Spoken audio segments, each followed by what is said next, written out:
What if I told you that the most powerful thing you could do right now, in a world that never stops screaming for your attention, is nothing? No talking, no scrolling, no reacting, just silence. Marcus Aurelius, a man who commanded the most powerful empire on earth, chose silence as his greatest weapon. And today, I'm going to show you exactly how. Where we strip away the noise of the modern world and return to the timeless truths that the greatest minds in history lived by. If you're new here, welcome. You found this channel at exactly the right moment.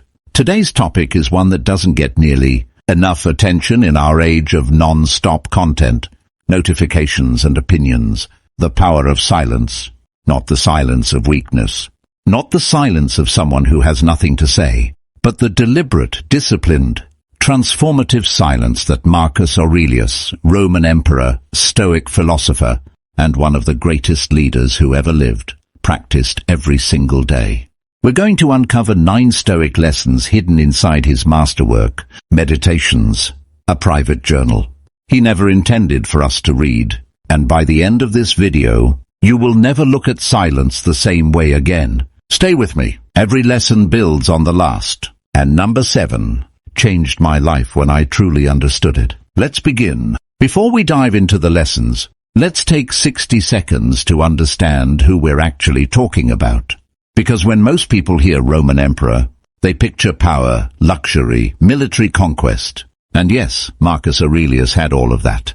He ruled from 161 to 180 AD. He commanded armies. He held more earthly power than almost any human being who has ever lived.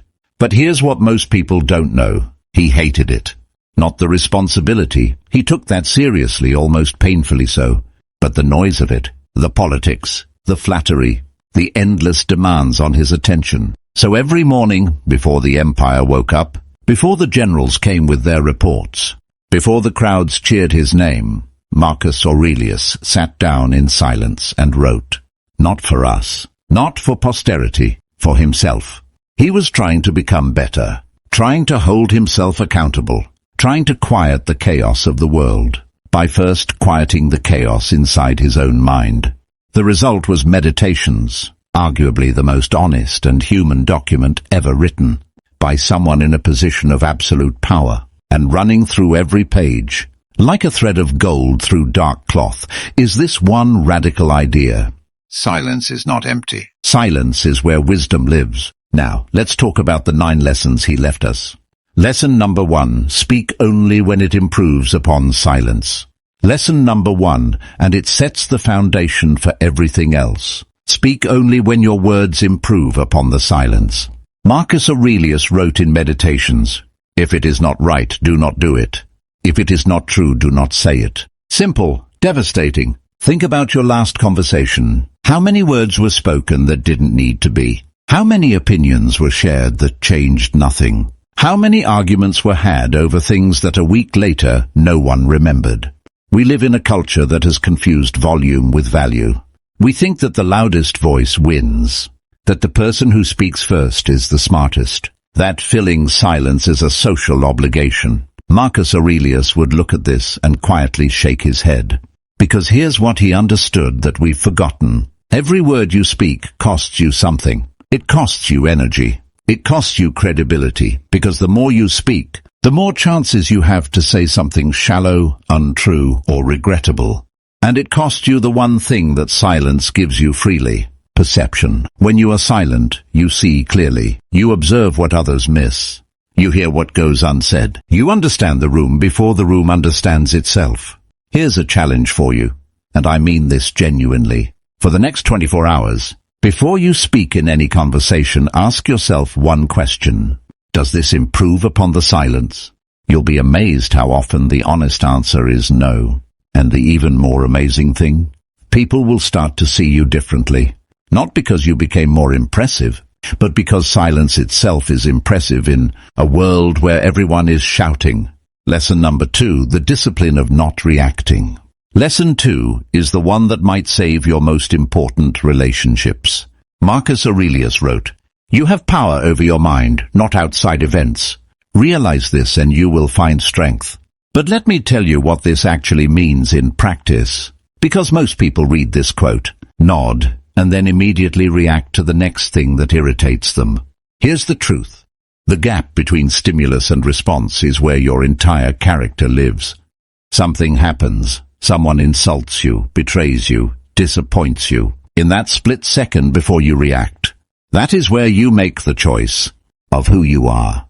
Marcus Aurelius was surrounded by people who wanted things from him. Senators who flattered him to his face and conspired behind his back. Generals who questioned his decisions. Even family members who, history tells us, caused him enormous private pain. And yet, again and again, he chose not to react. Not because he was emotionless.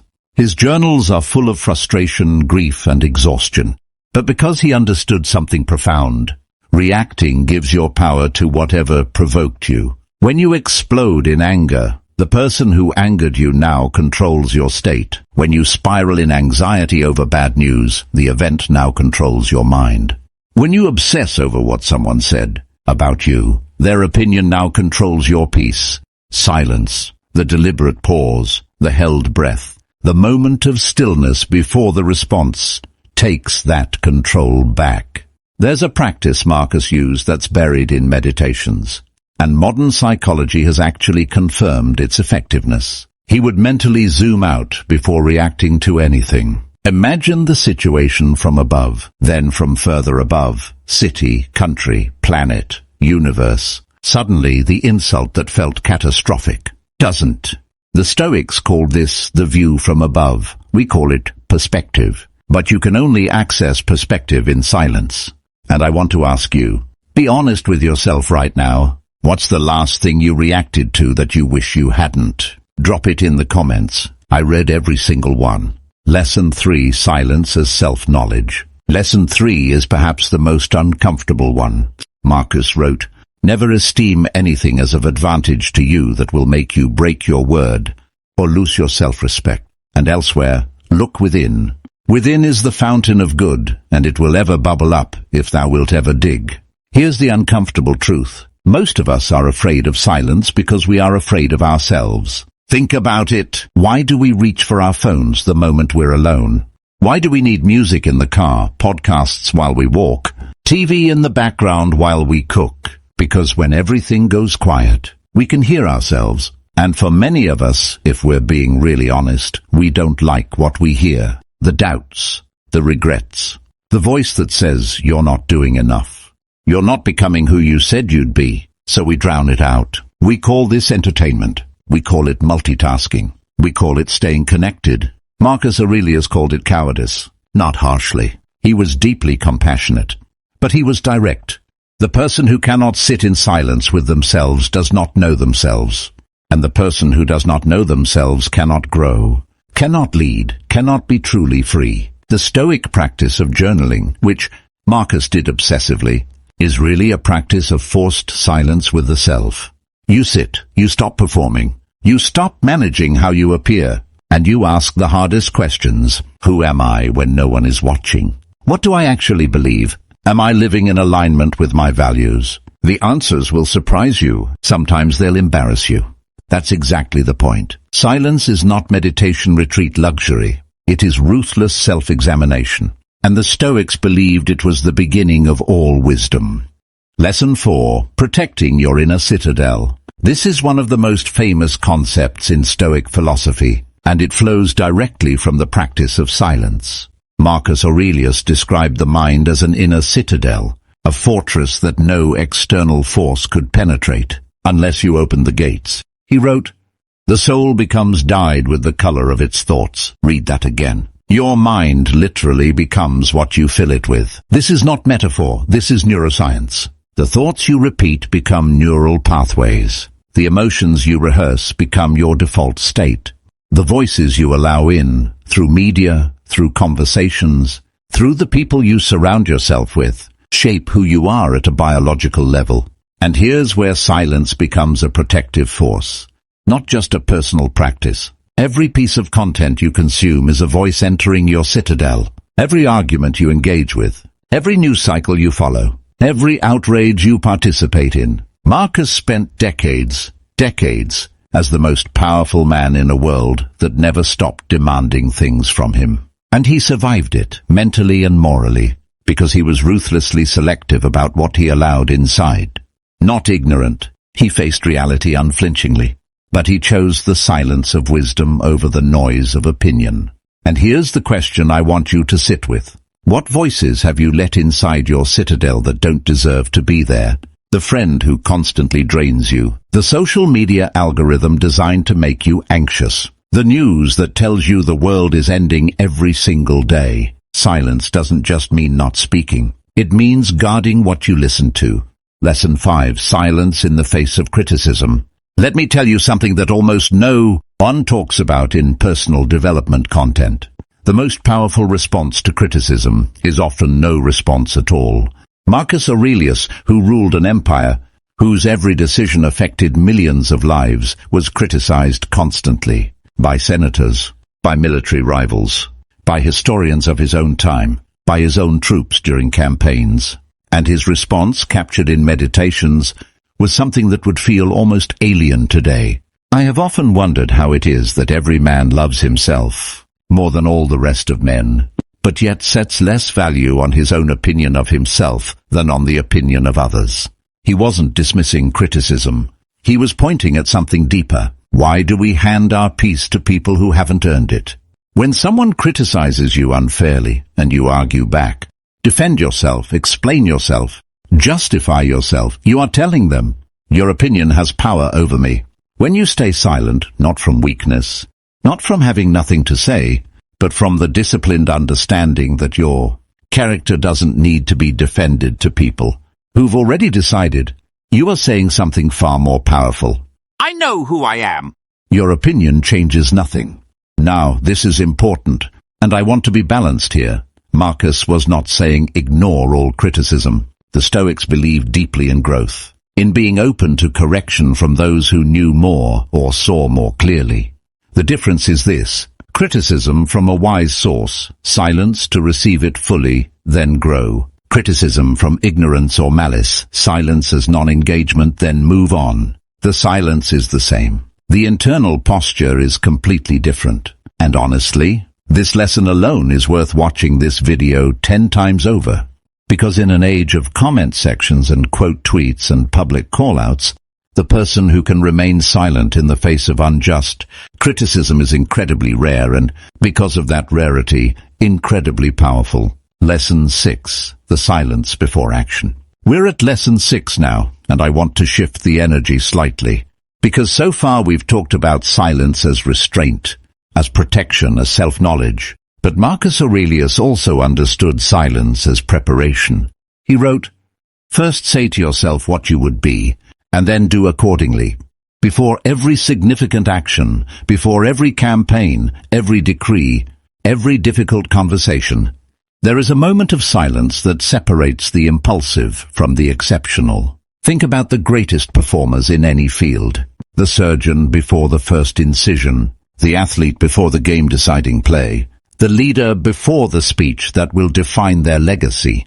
They all describe the same thing. A moment, sometimes just a breath, of absolute internal stillness. Not blankness, clarity. The noise goes away. The fear goes away. The ego goes away. And what's left is pure, clean intention. Marcus called this premeditatio malorum, the premeditation of adversity. Sitting in silence and imagining everything that could go wrong, so that when it does, you are already prepared. Modern psychology calls this mental rehearsal. Navy SEALs call it visualization. The Stoics called it wisdom. The silence before action is where strategy is born. And the beautiful irony is this: the people who pause longest before acting are often the ones who act most decisively when the moment comes, because they didn't just react, they chose. Lesson 7. Silence as grief, the lesson no one talks about. I told you at the beginning that lesson 7 changed me. I meant that. Marcus Aurelius lost almost everything. He lost children, multiple children, in a time when infant mortality was common but no less devastating. He watched his empire ravaged by plague. He lost friends, mentors, people he loved. And his private response to this grief written in a journal no one was supposed to read, is one of the most profoundly human things I have ever encountered. Loss is nothing else but change, and change is nature's delight. But then, pages later, the mask slips. Do not indulge in such thoughts as these, that trouble yourself and others. I live in a bad place, and how hard this life is, and again, how hard it is to deal with such people. He was talking to himself, reminding himself, struggling. And here's the lesson I want you to understand, that is so rarely spoken about. Sometimes, the most stoic thing you can do is sit in silence with your grief and let it be real. Not perform strength, not rush back to productivity, not announce on social media how you're coping. Just sit, feel it, honor it. Marcus understood that grief avoided becomes grief calcified. It hardens inside you. It becomes bitterness. It becomes rage. It becomes the quiet resentment that poisons every joy. But grief witnessed, in silence, with honesty, without performing for anyone, moves through you. The Stoics were not emotionless. They were emotionally honest, and the silence they prescribed for grief was not suppression. It was reverence. If you are carrying something heavy right now, and I suspect some of you watching this are, I want you to know, you don't have to explain it. You don't have to process it on a timeline. You don't have to be okay. Sit with it, in silence. Let it be what it is. Marcus Aurelius, the most powerful man in the world, sat with his pain in private, in ink, in the quiet before dawn. That's not weakness. That's one of the most courageous things a human being can do. Lesson 8, the silence of enough. Lesson 8, and I think this might be the most radical idea in this entire video. Marcus Aurelius was obscenely wealthy. He had access to anything and everything the ancient world could offer. And he wrote, "Very little is needed to make a happy life. It is all within yourself, in your way of thinking. And confine yourself to the present." The Stoics called the principle behind this autarkeia, self-sufficiency, the ability to be content without needing more. And in our world, engineered from the ground up to make, you feel perpetually not enough, to need the next purchase, the next achievement, the next dopamine hit. This is nothing short of revolutionary. The silence of enough is the ability to sit with what you have and feel. Genuinely feel that it is sufficient. Not settling, not giving up, not passive. But the deep, quiet recognition that you are not lacking anything essential right now, in this moment. Because here's what Marcus knew about the endless pursuit of more. It never arrives. You get the thing you wanted. There's a moment, sometimes just seconds, of satisfaction. And then the hunger returns, slightly bigger than before. The Stoics called this the hedonic treadmill in philosophy, running faster and faster to stay in the same place emotionally. The exit? Silence. Stillness.